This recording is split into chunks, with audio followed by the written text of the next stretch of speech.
아니, 호텔 경비 아줌마가 왜 2층을 얼쩡거려?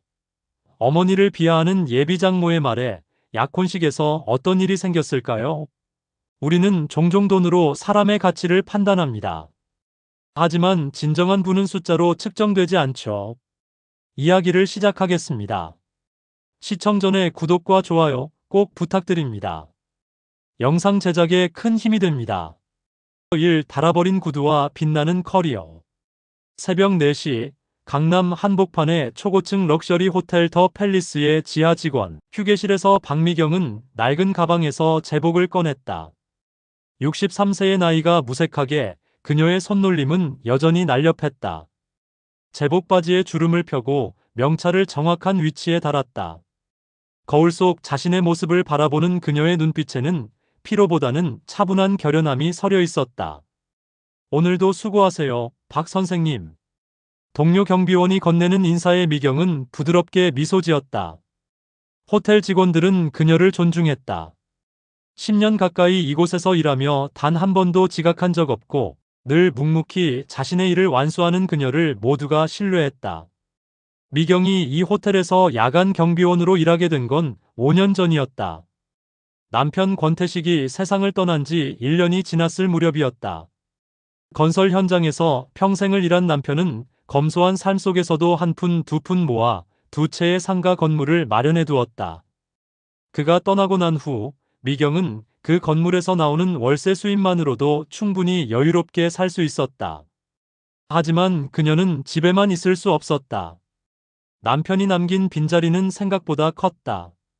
아침에 눈을 뜨면 옆자리가 텅 비어 있었고 저녁이면 함께 나눌 대화 상대가 없었다. TV를 켜도 책을 읽어도 그 고독은 쉽게 사라지지 않았다. 미경은 자신이 나태해지고 있다는 것을 느꼈다. 오후가 되어도 잠옷 차림으로 집안을 배회하고 끼니를 거르는 날이 많아졌다. 그러던 어느 날 아들 권준이 걱정스러운 표정으로 물었다. 엄마, 요즘 얼굴이 많이 수척해지신 것 같아요. 병원 한번 가보시는 게 어때요? 아니다, 괜찮아. 내가 걱정할 일 아니야. 미경은 아들에게 짐이 되고 싶지 않았다. 권주는 이미 자신의 길을 잘 걷고 있었다. 명문대를 졸업하고 금융권에 들어가 이제는 투자회사의 스타 펀드 매니저로 자리 잡았다. 30대 중반의 나이에 이미 업계에서 인정받는 실력자가 된 아들을 보면 미경은 뿌듯하면서도 한편으로는 조심스러웠다. 자신이 아들의 발목을 잡는 존재가 되어서는 안 된다고 생각했다. 그래서 미경은 결심했다. 일을 찾기로. 처음에는 주변 지인들이 말렸다. 미경 씨, 굳이 그럴 필요 있어요? 건물 월세만 해도 충분하잖아요. 나이도 있으신데 몸 상하시면 어떡해요? 하지만 미경의 생각은 달랐다. 그녀는 돈이 필요해서가 아니라 자신이 필요했다. 누군가에게 의지하지 않고 스스로의 시간을 책임지며 정직하게 땀 흘려 일하는 그 과정이 필요했다. 그것이 남편을 잃은 슬픔을 이겨내는 자신만의 방식이었다. 면접을 보러 갔을 때 호텔 인사팀 담당자는 그녀의 나이를 보고 잠시 망설였다. 하지만 미경의 단정한 옷차림과 또렷한 눈빛, 그리고 면접 내내 흔들림 없이 답변하는 모습에 감명받았다. 박미경 씨, 야간 근무가 쉽지 않은데 괜찮으시겠어요? 네, 문제 없습니다. 오히려 밤 시간이 저에게는 더 익숙합니다. 그렇게 미경은 더 팰리스 호텔의 야간 경비원이 되었다. 일은 생각보다 힘들지 않았다. 호텔 내부를 순찰하고 CCTV를 체크하며 간혹 늦은 시간 투숙객의 요청 사항을 처리하는 것이 주된 업무였다. 미경은 이 일을 성실하게 해냈다. 동료들은 그녀의 꼼꼼함과 책임감을 높이 샀고 관리자는 그녀를 모범 직원으로 여러 차례 표창했다. 하지만 미경에게는 한 가지 비밀이 있었다. 바로 이 호텔 최상층 43층에 위치한 투자 금융회사 프라임 에셋에서 일하는 펀드 매니저가 자신의 아들이라는 사실이었다. 권준도 어머니가 이 호텔에서 일한다는 것을 알고 있었다.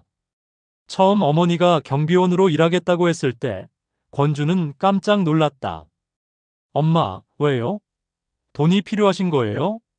제가 드릴게요. 아니다. 내 돈은 내가 써야지. 나는 내 방식대로 살고 싶구나. 그래도 경비일은 너무 힘들지 않으세요? 네가 그렇게 생각하는 거지. 나는 괜찮다. 오히려 이게 나한테는 맞아. 권주는 어머니의 고집을 꺾을 수 없었다. 대신 그는 어머니에게 한 가지 제안을 했다. 엄마, 그럼 우리 호텔 안에서는 서로 모르는 척해요. 제가 엄마 때문에 특혜를 받는다는 오해를 받고 싶지도 않고 엄마도 저 때문에 불편하실 것 같아서요. 미경은 고개를 끄덕였다. 아들의 배려가 고마웠다. 그래, 그게 좋겠다. 그렇게 모자는 약속했다. 호텔 안에서는 철저히 남남으로 지내기로. 실제로 두 사람이 마주칠 일은 거의 없었다. 권주는 주로 낮에 출근해서 저녁 무렵 퇴근했고, 미경은 밤 10시부터 새벽 6시까지 근무했다. 간혹 권준이 늦게까지 야근을 할 때면 멀리서 아들의 뒷모습을 바라보며 미경은 조용히 미소 지었다. 아들이 열심히 일하는 모습을 보는 것만으로도 그녀는 충분했다. 어느 날 밤 순찰을 돌던 미경은 43층 복도를 지나게 되었다.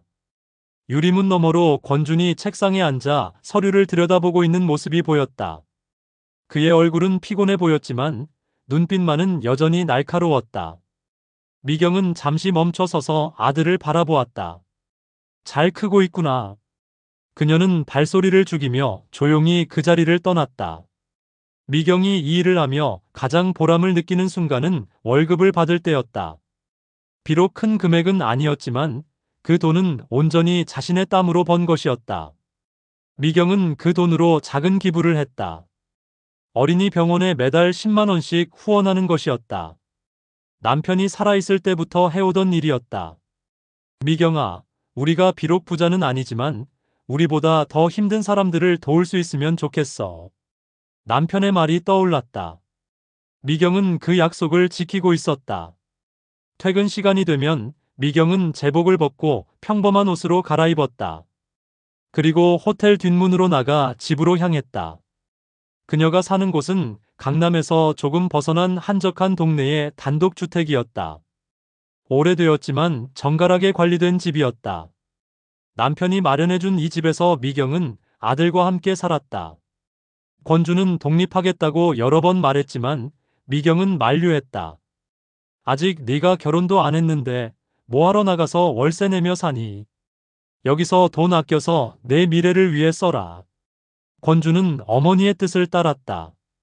하지만 그는 약혼녀 유나에게 이 사실을 제대로 알리지 못했다. 유나는 30대 초반의 세련된 여성이었다. 사립미술관의 큐레이터로 일하며 예술계에서 나름의 입지를 다진 그녀는 부유한 사업가 집안의 외동딸이었다. 유나의 어머니 심화영은 여러 문화재단의 이사를 맡고 있는 영향력 있는 인물이었고 더 팰리스 호텔의 주요 행사 후원자이기도 했다. 권준과 유나의 만남은 1년 전 호텔에서 열린 자선 경매 행사에서 시작되었다. 권준이 회사 대표로 참석했고 유나가 그 행사를 기획했다. 두 사람은 대화를 나누며 서로에게 호감을 느꼈고 곧 연인이 되었다. 하지만 유나는 권준의 집안 배경에 대해 궁금해했다. 권준이 사는 집을 방문했을 때 그녀는 실망한 기색을 숨기지 못했다. 준아, 이 집이 내 집이야? 응, 왜? 아니, 그냥 생각보다 오래된 집이네. 유나의 목소리에는 미묘한 실망감이 묻어 있었다. 권주는 그 순간을 모르지 않았지만 애써 무시했다. 집은 오래됐지만 나름 관리가 잘 되어 있어. 그렇긴 한데 부모님은 어떤 일 하시는데? 권주는 잠시 머뭇거렸다. 아버지는 돌아가셨고 어머니는 그냥 집에서 지내셔. 그는 거짓말을 한 것은 아니었다. 어머니가 낮에는 집에 있으니까. 하지만 밤에 호텔 경비원으로 일한다는 사실은 숨겼다. 유나는 더 이상 묻지 않았지만 그 후로 그녀의 태도는 조금씩 변했다. 권준의 능력과 미래는 인정하면서도 그의 집안에 대해서는 은근히 폄하하는 듯한 뉘앙스가 느껴졌다. 미경은 아들이 유나와 사귄다는 것을 알고 있었다. 권준이 몇 번 유나를 집에 데려왔을 때 미경은 일부러 외출했다. 아들의 연애에 부담을 주고 싶지 않았다. 하지만 미경은 유나의 어머니 심화영을 호텔에서 여러 번 마주쳤다. 심화영은 VIP 고객이었고 자주 호텔을 방문했다. 그녀가 로비를 지날 때마다 미경은 예의 바르게 인사를 건넸지만 심화영은 한 번도 제대로 쳐다보지 않았다. 마치 미경이 투명인간인 것처럼. 어느 날 미경이 로비를 청소하고 있을 때 심화영이 지나가다 미경의 청소 도구에 걸려 넘어질 뻔했다. 아이고, 죄송합니다. 미경이 황급히 사과했지만 심화영은 차갑게 쏘아붙였다. 앞도 안 보고 이래요?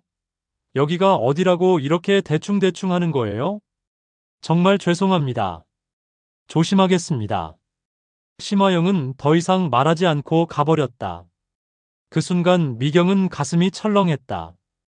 저 여자가 혹시 아들의 약혼녀 어머니가 아닐까 하는 생각이 들었다. 나중에 권준에게 슬쩍 물어보니 역시 그녀였다. 미경은 한숨을 쉬었다. 하지만 어쩔 수 없었다. 세상은 원래 그런 것이라고 그녀는 스스로를 다독였다. 그렇게 시간은 흘렀고 권준과 유나의 결혼 이야기가 오가기 시작했다. 이 금융가의 냉정한 시선.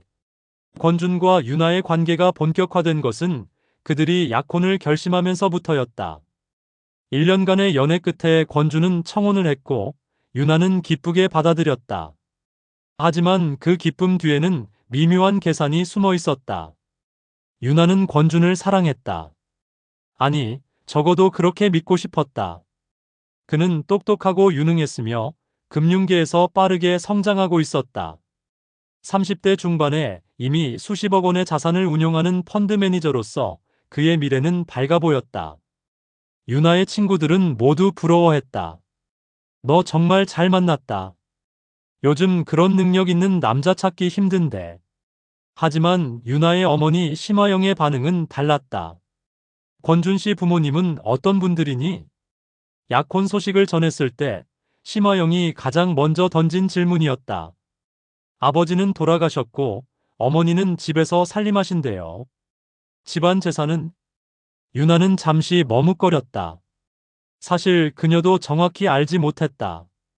글쎄요, 자세히 물어본 적은 없는데 준 오빠가 워낙 잘 벌잖아요. 심화영은 코웃음을 쳤다. 남자 능력만 믿고 결혼하는 게 아니야. 집안의 토대가 중요한 거지. 뿌리가 튼튼해야 나무가 흔들리지 않는 법이야. 엄마, 요즘 누가 그런 생각을 해요? 세상 물정 모르는 소리 하지 마.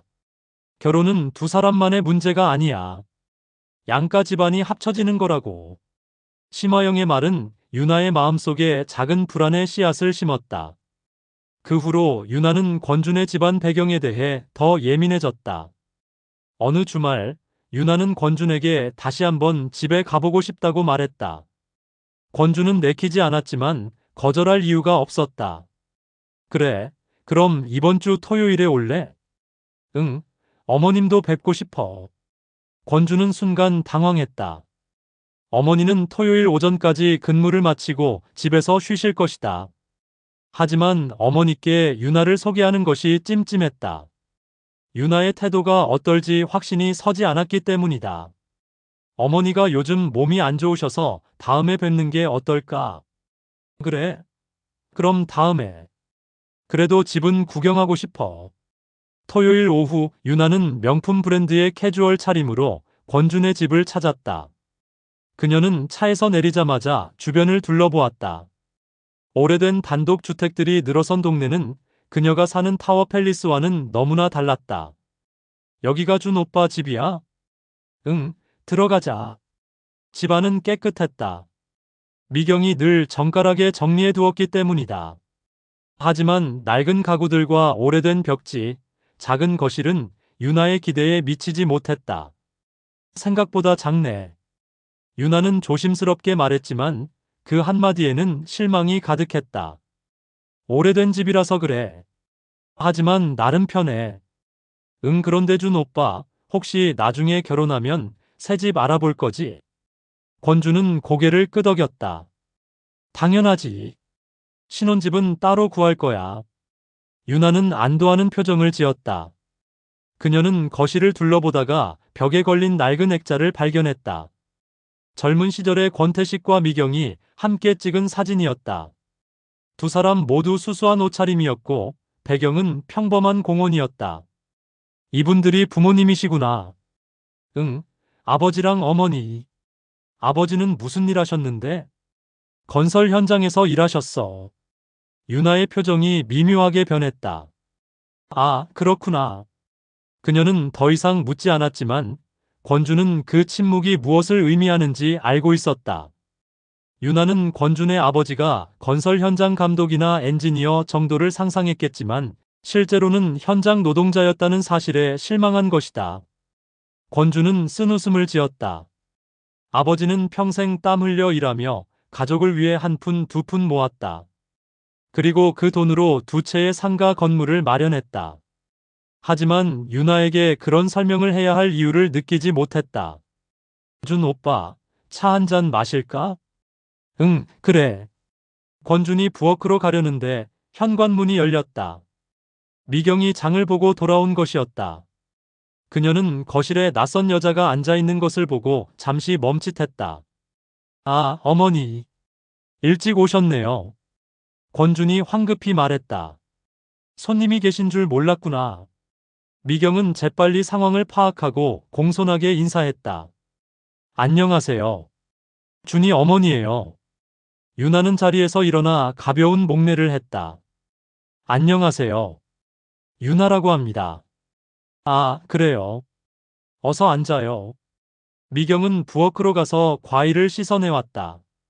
그녀는 두 사람에게 방해가 되지 않으려 일부러 자신의 방으로 들어가려 했다. 어머니, 같이 앉아 계세요.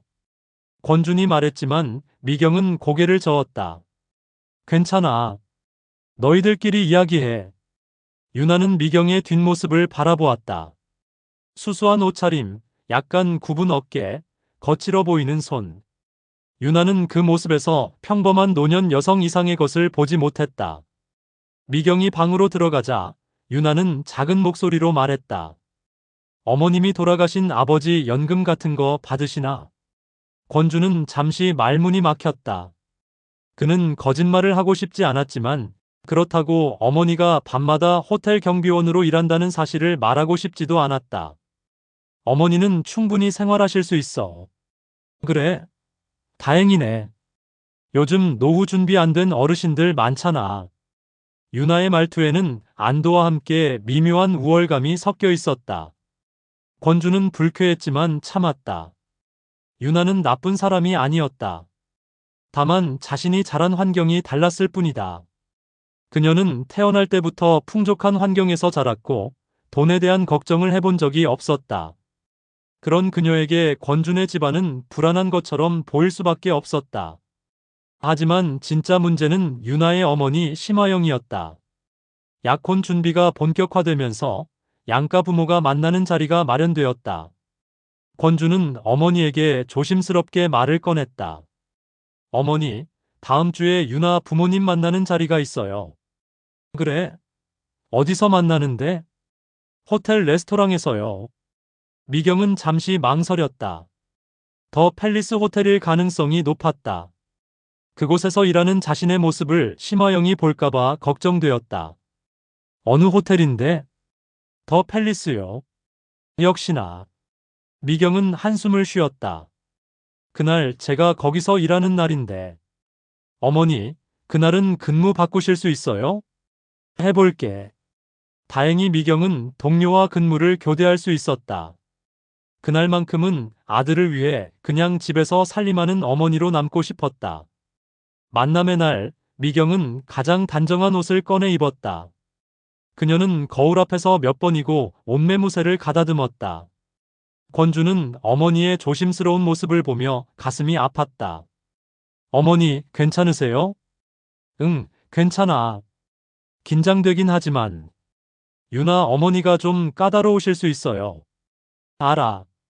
내가 조심할게. 레스토랑에 도착했을 때 심화영과 유나의 아버지는 이미 자리에 앉아 있었다. 심화영은 머리부터 발끝까지 명품으로 치장하고 있었고 그녀의 남편 역시 고급스러운 정장 차림이었다. 안녕하세요. 미경이 공손하게 인사했지만 심화영의 시선은 차갑기만 했다. 그녀는 미경의 수수한 옷차림을 훑어보며 입꼬리를 살짝 올렸다. 어머님이시군요. 반갑습니다. 말은 그렇게 했지만 심화영의 태도에는 존중이 없었다. 식사 내내 그녀는 미경에게 거의 말을 걸지 않았고 대화는 주로 권준과 유나의 아버지 사이에서만 오갔다. 권준 씨, 요즘 펀드 수익률이 괜찮다던데? 네, 감사하게도 좋은 성과를 내고 있습니다. 그래, 젊은 친구가 능력이 있어 보여서 좋아. 우리 유나가 남자 보는 눈은 있거든. 심화영이 끼어들었다. 그런데 권준 씨, 혹시 집은 어디 사실 계획이에요? 아직 구체적으로 정하지는 못했습니다만 강남 쪽으로 알아보고 있습니다. 강남이라고 해도 넓잖아요. 어느 동네요? 권준은 당황했다. 사실 아직 구체적인 계획이 없었다. 그건 유나 씨와 상의해서 정하려고 합니다. 본인 명의 집은 있으세요? 미경이 조용히 끼어들었다. 저희 집이 있습니다. 심화영이 눈썹을 치켜 올렸다. 아, 그래요? 어디에요? 노원구에 있습니다. 노원구요? 심화영의 목소리에는 노골적인 실망이 묻어났다. 노원구는 강남에 비하면 한참 떨어지는 동네였다. 얼마나 되는 집인데요? 미경은 대답하기 곤란했다. 집값을 말하면 심화영이 더 무시할 것이 뻔했다. 그냥 살기에 불편하지 않은 집입니다. 심화영은 코웃음을 쳤다. 요즘 노원구 집으로는 강남에 집 사기 힘든데. 권준 씨, 신혼집 마련하려면 부모님 도움 없이 혼자 감당하실 수 있으세요? 최선을 다하겠습니다. 권준의 목소리는 떨리고 있었다. 그는 어머니가 상처받을까봐 걱정되었다. 심화영은 만족스럽지 않은 표정으로 고개를 끄덕였다. 글쎄요. 결혼은 사랑만으로 되는 게 아니니까. 현실적인 부분도 중요하죠. 식사가 끝나고 미경과 권주는 조용히 호텔을 나왔다. 차 안에서 미경은 아무 말도 하지 않았다. 권준도 입을 열지 못했다. 한참을 달리다가 미경이 작게 말했다. 미안하구나. 어머니가 왜요? 내가 더 나은 엄마였으면 좋았을 텐데. 권주는 눈물이 핑 돌았다. 그는 차를 세우고 어머니를 꼭 안았다. 어머니, 그런 말씀하지 마세요. 어머니는 최고예요. 하지만 미경은 알고 있었다. 세상은 그렇게 보지 않는다는 것을. VIP 만찬장에서의 굴욕. 약혼 파티는 한 달 뒤로 정해졌다. 심화영은 더 팰리스 호텔의 그랜드 볼룸을 예약했다. 300명이 넘는 하객을 초대할 수 있는 화려한 공간이었다. 권주는 그 규모의 부담을 느꼈지만 유나는 신이 나 있었다. 준 오빠, 우리 약혼 파티 정말 멋질 거야. 엄마가 최고급으로 준비하신대. 그래, 근데 너무 거창한 거 아니야? 아니야. 우리 집안에서는 이 정도는 기본이야. 걱정 마. 권주는 불안했다. 이 정도 규모의 파티라면 어머니도 당연히 초대해야 했다. 하지만 미경은 처음부터 참석하지 않겠다고 했다. 어머니, 그래도 제 약혼 파티인데. 괜찮아. 나는 그런 자리가 어색하단다. 오히려 내가 가면 네가 불편할 것 같구나. 그게 무슨 말씀이세요? 알잖니. 유나 어머니가 나를 어떻게 보는지. 나는 그 자리에 어울리지 않아. 권주는 어머니를 설득하려 했지만 미경의 결심은 확고했다. 사실 미경에게는 또 다른 이유가 있었다. 그날은 원래 그녀의 근무일이었고 동료와 교대하기가 어려웠다. 그날 제가 일을 해야 해서 그래. 어머니, 일은 제가 말씀드려서 조정할 수 있어요. 아니다. 괜찮아. 나는 평소처럼 일하는 게 더 마음 편해. 결국 권주는 어머니의 뜻을 따르기로 했다. 그는 유나에게 어머니가 몸이 불편해서 참석하기 어렵다고 둘러댔다. 약혼 파티 당일 더 팰리스 호텔은 축제 분위기였다. 그랜드 볼룸은 수천 송이의 꽃으로 장식되었고 천장에는 크리스탈 샹들리에가 찬란하게 빛났다. 금융계의 거물들, 예술계 인사들, 사업가들이 하나둘 모여들었다. 권주는 턱시도를 입고 입구에서 손님들을 맞이했다. 유나는 순백의 드레스를 입고 그의 옆에 서 있었다. 그들은 완벽한 커플처럼 보였다. 축하해요, 권준 씨. 좋은 배우자 만나셨네요. 유나 씨, 정말 아름다워요. 칭찬이 쏟아졌다. 권주는 미소를 지었지만 마음 한편이 텅 비어 있는 것 같았다. 어머니가 여기 계셨으면 좋았을 텐데. 그 시각, 미경은 호텔 지하의 직원 휴게실에서 제복을 입고 있었다. 오늘은 특별히 신경을 써서 옷매무새를 다듬었다. 비록 파티장에 들어갈 수는 없지만 멀리서라도 아들의 행복한 모습을 보고 싶었다. 미경은 주머니에서 작은 상자를 꺼냈다. 남편이 살아있을 때 선물 받은 은재 커프스링크였다. 남편은 이것을 아들의 결혼식 때 주라고 했었다. 약혼식이지만 미경은 오늘 이것을 아들에게 전해주고 싶었다. 잠깐만 올라갔다 올게요.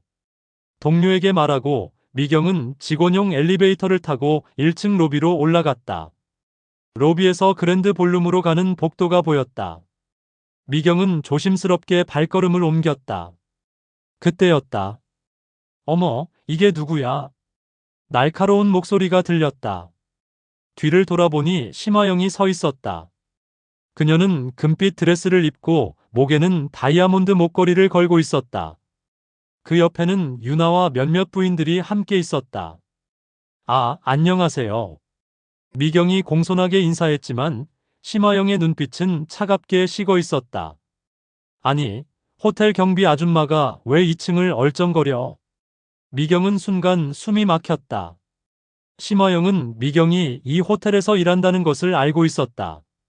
그녀는 여러 번 미경을 봤지만 지금까지 한 번도 제대로 된 대화를 나눈 적이 없었다.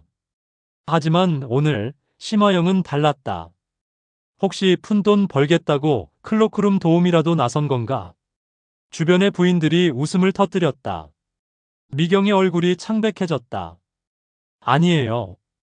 저는 그냥 구경하러 왔어. 여기가 동네 잔치도 아니고 경비 아줌마가 함부로 올라와도 되는 줄 아나? 미경은 아무 말도 할 수 없었다. 그녀는 손에 든 상자를 꽉 쥐었다. 바로 그때 복도 저편에서 권준이 나타났다. 그는 잠깐 화장실을 다녀오는 길이었다. 그리고 그는 멀리서 어머니의 뒷모습을 알아보았다. 어머니? 권준이 다가갔다. 심화영은 놀란 표정으로 권준을 바라보았다. 권준 씨, 이 사람 아세요? 저는 미경이 황급히 말을 막으려 했지만 권준은 이미 결심한 듯 했다. 제 어머니입니다. 순간 공기가 얼어붙었다. 심화영의 얼굴이 굳어졌고 유나는 믿을 수 없다는 표정으로 미경을 쳐다보았다. 뭐라고요? 심화영의 목소리가 떨렸다. 이 경비 아줌마가 당신 어머니라고? 네, 그렇습니다. 권주는 차분하게 대답했다. 그의 목소리에는 흔들림이 없었다. 심화영은 잠시 말을 잇지 못하다가 갑자기 히스테리컬하게 웃기 시작했다. 이게 무슨 코미디야? 유나, 너 이거 알고 있었어? 유나는 고개를 저었다. 그녀의 눈에는 배신감이 가득했다. 준 오빠, 어머님이 집에서 살림하신다고 하지 않았어요? 낮에는 집에 계시니까요. 그럼 밤에는 여기서 경비 일을 하셨다고? 권주는 고개를 끄덕였다. 유나는 뒤로 물러섰다. 심화영은 더 이상 참지 못하고 목소리를 높였다. 복도에 있던 몇몇 하객들이 무슨 일인가 싶어 쳐다보기 시작했다. 이걸 지금까지 숨겼단 말이야? 우리 유나를 속였어. 속인 게 아닙니다. 다만 말씀드릴 기회가 없었을 뿐입니다. 기회가 없었다고? 아니, 당신 양심이 있어. 우리 유나가 경비원의 며느리가 될 줄 알았으면 절대 허락하지 않았어.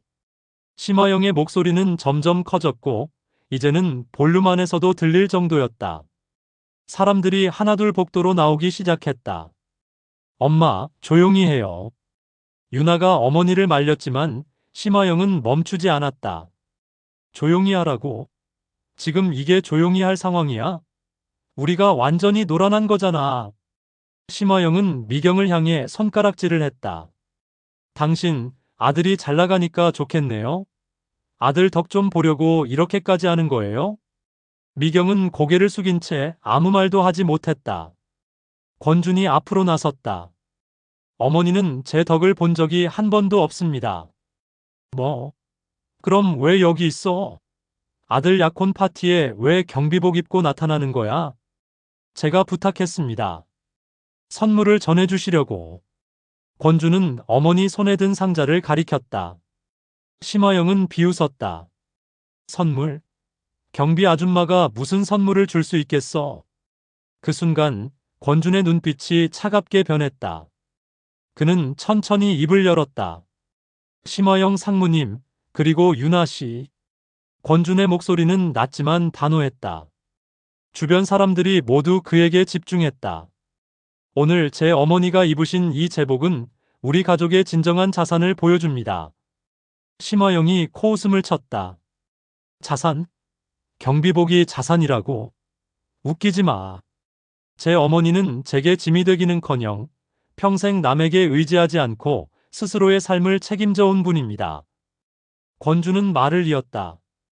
저희 아버지가 남겨주신 두 채의 상가 건물에서 나오는 수입으로 충분히 편하게 지내실 수 있습니다. 하지만 어머니는 고독과 나태함 대신 정직한 노동을 택하셨습니다. 사람들이 웅성거리기 시작했다. 심화영의 표정이 굳어졌다. 상가 건물이라고? 그럼 집도 있다는 거야? 네, 있습니다. 하지만 그게 중요한 게 아닙니다. 권주는 심화영을 똑바로 쳐다보았다.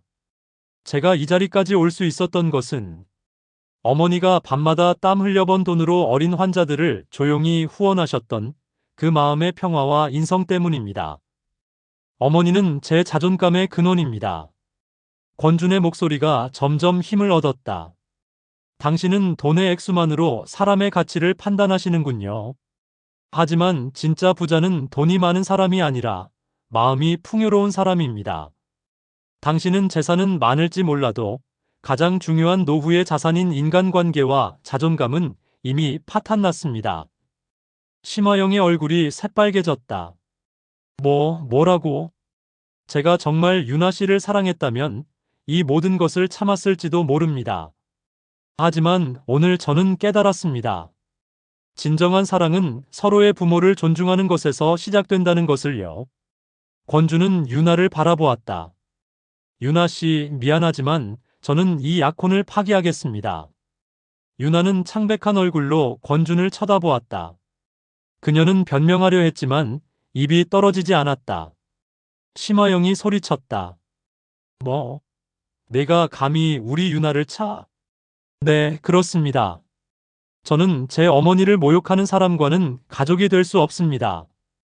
권주는 어머니의 손을 잡았다. 어머니, 가시죠. 미경은 눈물을 흘리며 고개를 끄덕였다. 권주는 어머니의 손을 잡고 복도를 걸어나갔다. 사람들은 자리를 비켜주었고 누군가는 조용히 박수를 쳤다. 심화영은 그 자리에 멍하니 서 있었다. 유나는 고개를 숙인 채 울고 있었다. 화려한 약혼 파티는 그렇게 엉망이 되었다. 엘리베이터 안에서 미경이 작게 말했다. 준아, 미안하다. 어머니, 사과하실 것 없어요. 오히려 제가 미안해요. 진작 이렇게 했어야 했는데. 하지만 유나 씨는 좋은 아이였잖니. 좋은 사람이었을지는 몰라도 제게 맞는 사람은 아니었어요. 권주는 어머니를 꼭 안았다. 어머니가 자랑스러워요. 미경은 아들의 품에서 한참을 울었다. 그것은 슬픔의 눈물이 아니라 해방의 눈물이었다. 자존감, 가장 빛나는 자산. 약혼 파기 소식은 금융계와 사교계에 빠르게 퍼졌다. 사람들은 저마다 다른 해석을 내놓았다. 어떤 이들은 권준이 충동적이었다고 비판했고, 어떤 이들은 그의 용기를 칭찬했다. 하지만 권주는 어떤 평가에도 흔들리지 않았다. 파티 다음 날, 권주는 회사에 출근했다. 동료들은 그를 조심스럽게 대했다. 모두가 어젯밤 일을 알고 있었기 때문이다. 권 팀장님, 괜찮으세요? 후배가 걱정스럽게 물었다. 응, 괜찮아. 오히려 홀가분해. 권주는 진심이었다. 오랫동안 그를 짓눌렀던 무게가 사라진 기분이었다. 유나와 헤어진 것은 슬펐지만 어머니를 지킨 것은 후회되지 않았다. 그날 저녁 권주는 어머니와 함께 조용히 저녁을 먹었다. 미경은 아직도 미안한 표정을 짓고 있었다. 준아, 정말 괜찮은 거니? 네, 어머니. 저 정말 괜찮아요. 하지만 유나 씨 너무 좋은 아이였는데. 권주는 고개를 저었다. 유나는 좋은 사람이에요. 하지만 그녀는 제가 아닌 제 성공을 사랑했던 것 같아요. 진짜 저를 사랑하는 사람이라면 제 어머니도 사랑했겠죠. 미경은 아들의 손을 꼭 잡았다. 너는 정말 훌륭한 아들이구나. 제가 훌륭한 건 어머니 덕분이에요. 두 사람은 오랜만에 편안하게 웃었다. 그 후 몇 주간 권주는 일에만 집중했다. 그는 약혼 파기로 인한 소문을 무시하고 자신의 실력으로 증명하기로 했다. 그리고 그는 성공했다. 그가 운용하는 펀드는 분기 최고 수익률을 기록했고 회사는 그를 이사로 승진시켰다. 축하합니다, 권 이사님. 대표이사가 악수를 청했다. 감사합니다. 더 열심히 하겠습니다. 승진 소식을 들은 미경은 누구보다 기뻐했다. 아이고, 우리 아들이 이사까지 되다니. 어머니, 이것도 다 어머니 덕분이에요. 내가 뭘 했다고. 어머니가 보여주신 삶의 태도가 저를 이 자리까지 오게 했어요. 포기하지 않고 남에게 의지하지 않고 정직하게 사는 법을요. 미경은 눈시울이 붉어졌다. 한편 심화영과 유나는 그 후로 조용해졌다. 약혼 파티에서의 소동은 그들에게도 상처를 남겼다. 특히 심화영의 오만한 태도는 사교계에서 비판의 대상이 되었다. 심 상무님, 아무리 그래도 그건 너무 심했잖아요. 경비원이라고 해서 저렇게 무시할 수 있나요? 권준 씨 어머니가 상가 건물 주인이라던데 사실 심 상무님보다 더 부자일 수도 있어요. 소문은 점점 커졌고 심화영은 여러 모임에서 발길을 끊었다. 유나는 어머니를 원망하기도 했지만 동시에 자신도 반성했다. 자신이 권준의 재력과 미래만 보고 그의 진심을 제대로 보지 못했다는 것을. 몇 달이 지난 어느 날 유나는 우연히 호텔 로비에서 미경을 마주쳤다. 미경은 여전히 경비 제복을 입고 있었다. 어머님. 유나가 조심스럽게 다가갔다. 미경은 놀란 표정으로 유나를 바라보았다. 유나 씨. 죄송해요. 그때 정말 죄송해요. 유나의 눈에는 진심 어린 후회가 담겨 있었다. 괜찮아요. 이미 지난 일인걸요. 아니에요. 저는 준 오빠 권준 씨의 진심을 몰라봤어요. 그리고 어머님을 제대로 보지 못했어요. 미경은 부드럽게 미소 지었다. 유나 씨도 나쁜 사람은 아니에요. 다만 우리는 서로 다른 세상에서 살았을 뿐이죠. 어머님은 왜 이 일을 계속하세요? 경제적으로 여유가 있으시면서요. 미경은 잠시 생각하다가 대답했다. 이 일이 제게는 삶의 이유예요. 돈을 벌기 위해서가 아니라 제가 여전히 누군가에게 필요한 사람이라는 걸 느끼기 위해서요. 그리고 게으름과 외로움을 이겨내기 위해서이기도 하고요. 유나는 고개를 끄덕였다. 그제야 미경의 삶이 조금씩 이해되기 시작했다. 어머님, 정말 존경스러워요. 고마워요. 유나 씨도 좋은 사람 만나서 행복하길 바랄게요. 두 사람은 짧게 포옹한 후 각자의 길로 돌아갔다. 세월은 빠르게 흘렀다. 권주는 여전히 회사에서 승승장구했고 미경은 70세가 될 때까지 호텔에서 일했다. 그리고 어느 날 미경은 퇴직을 결심했다. 어머니, 이제 좀 쉬세요. 그래야겠구나. 요즘 몸이 예전 같지 않아서. 제가 모실게요. 아니다. 너는 내일 열심히 해. 나는 내가 알아서 할게. 미경은 퇴직 후에도 여전히 바쁘게 살았다. 그녀는 지역 복지관에서 봉사활동을 시작했고, 오래전부터 하고 싶었던 서예를 배우기 시작했다. 그녀의 삶은 여전히 활기차고 의미 있었다. 그리고 권준에게도 새로운 만남이 찾아왔다.